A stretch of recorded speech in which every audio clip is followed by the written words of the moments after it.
OK.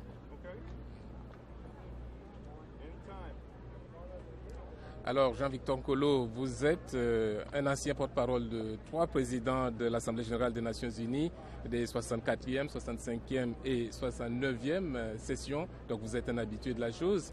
Aujourd'hui, le secrétaire général Ban Ki-moon a prononcé son dernier discours devant l'Assemblée générale des Nations unies. Que faut-il retenir de ce discours ? C'est un discours important parce que c'est le discours qui marque la fin du 2e mandat de M. Ban Ki-moon, qui aura donc été le secrétaire général des Nations Unies pendant une période très cruciale de la communauté internationale. Je pense que ce discours est très important parce qu'il ramène finalement les Nations Unies et la famille des nations au centre d'une question qui est véritablement lancinante, la question des réfugiés, qui en fin de compte est une question de l'humanité. Pourquoi ? Parce que tant que la famille des nations ne peut pas protéger ou accueillir les plus faibles, les plus démunis ou les plus désemparés parmi nous, eh bien, que valons-nous ?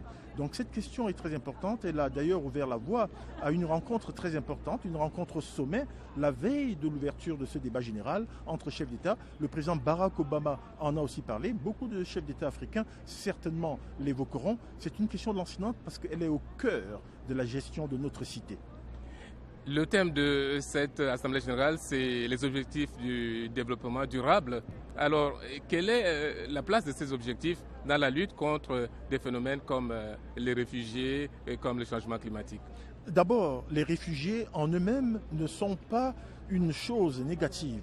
Les réfugiés, dans le cours de l'histoire, ont très souvent et très effectivement contribué à l'essor des nations. Les États-Unis, par exemple, constituent un cas très important, très pertinent de l'apport que les réfugiés ont pu apporter dans un pays. Il s'agit en réalité de lutter contre les effets négatifs et un meilleur contrôle des phénomènes et des processus migratoires. D'ailleurs, il faut rappeler que l'Organisation internationale pour les migrations, qui depuis quelque temps fait maintenant partie intrinsèque du système des Nations Unies, a pendant longtemps mené ce combat un peu en dehors du système. Mais monsieur l'ambassadeur William Lacey-Swing, le directeur général de l'OIM, a rappelé lors de cette importante session sur les réfugiés la valeur et la portée du réfugié en tant qu'individu dans la construction et dans l'apport. Donc je pense qu'il faut bâtir une nouvelle réglementation, continuer à respecter les conventions, notamment la Convention de Genève, et appuyer le HCR et toutes les organisations, n'est-ce pas, qui travaillent. Il faut aussi rappeler que les pays, qu'ils soient riches ou pauvres,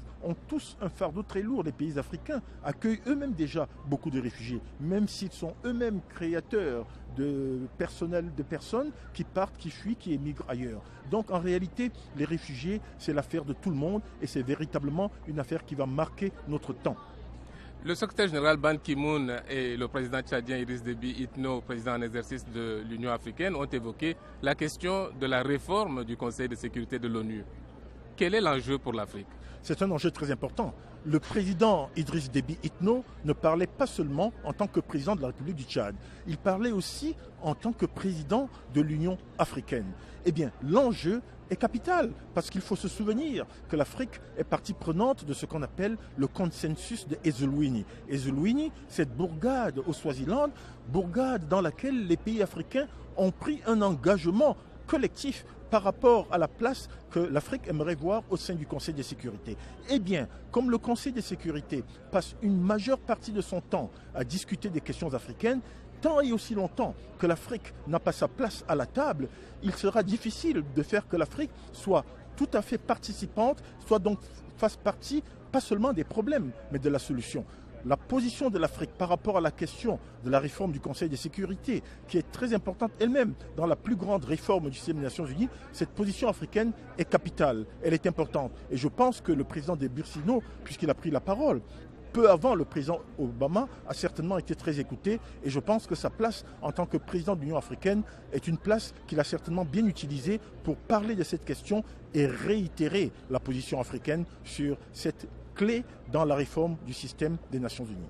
Merci Jean-Victor Nkolo. Mais c'est moi qui vous remercie. Voilà, Timothée Donangmaï à la 71e session de l'Assemblée générale des Nations Unies à New York, VOA Afrique.